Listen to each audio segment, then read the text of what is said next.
Ani Bajo Ogamanako Dajnakaz, Sagin Donjaba, providing you with a community update for Friday, May 21st. Looking forward to our long weekend, first long weekend of May coming up of the summer. Currently, we are still in a stay-at-home order with the province.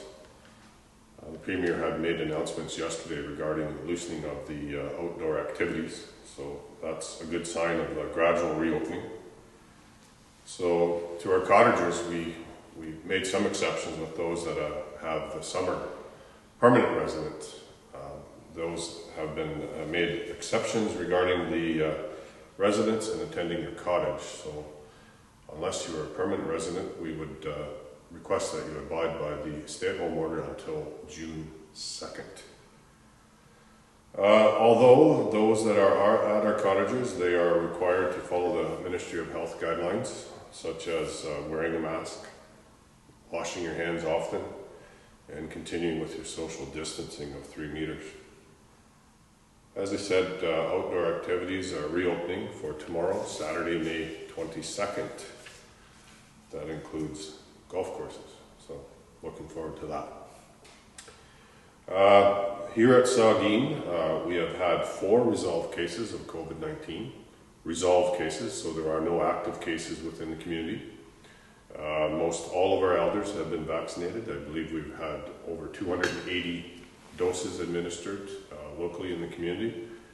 I'm not exactly sure of the off-reserve numbers, but I know that the majority of our elders, those 55 and over, have been fully vaccinated, as I have been fully vaccinated as well.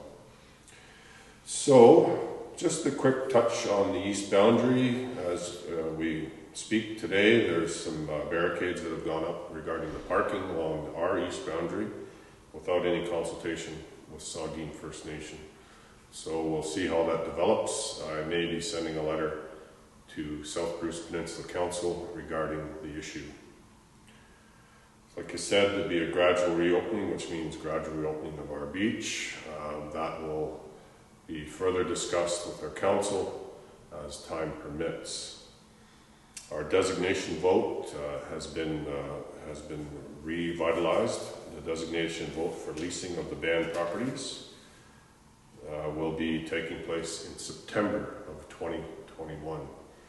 So we will be going back to voting. There was only a 10-vote discrepancy between yes and no, and we only had 10% of the population turn out for the voting.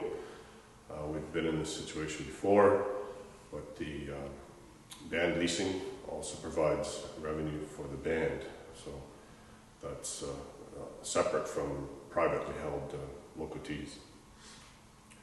The NWMO high-level DGR is still an ongoing issue. We are in talks, continuing to have talks with NWMO regarding the high-level DGR that's proposed in Teeswater. We definitely need to draft our strategic plan going forward, similar to the one we had with the low-level, intermediate-level DGR, which resulted in a no vote. But getting to a no vote means continuing with the consultation process.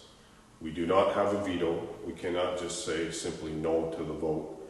Otherwise, we'll be deemed as not participating in the consultation process or accepting accommodation that be made by the proponent.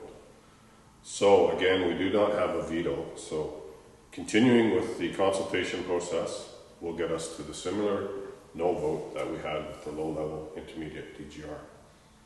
Those are just some of the highlight items that the council has been dealing with at a high-level issue. We will keep you posted. We now have our communications department in place. My intention is to provide the community with more timely update communiques, probably more in a weekly manner as opposed to monthly or quarterly. And hopefully at some point in time we can even have call-in to the community members to call into the council like you would with an open line and ask questions directly. And we're looking forward to that. We do have a strategic communication plan going forward. Robert Rice has been employed with us now, and we are definitely looking forward to that. I believe the communication is probably what's been lacking with community members and council, and all the while we need to address the issue of transparency and accountability, and that's what we're attempting to do today, and we intend to be fully transparent and more than accountable to you, Saugeen First Nation community members. With that, I say, Chimigwech, enjoy your weekend. Hamampi.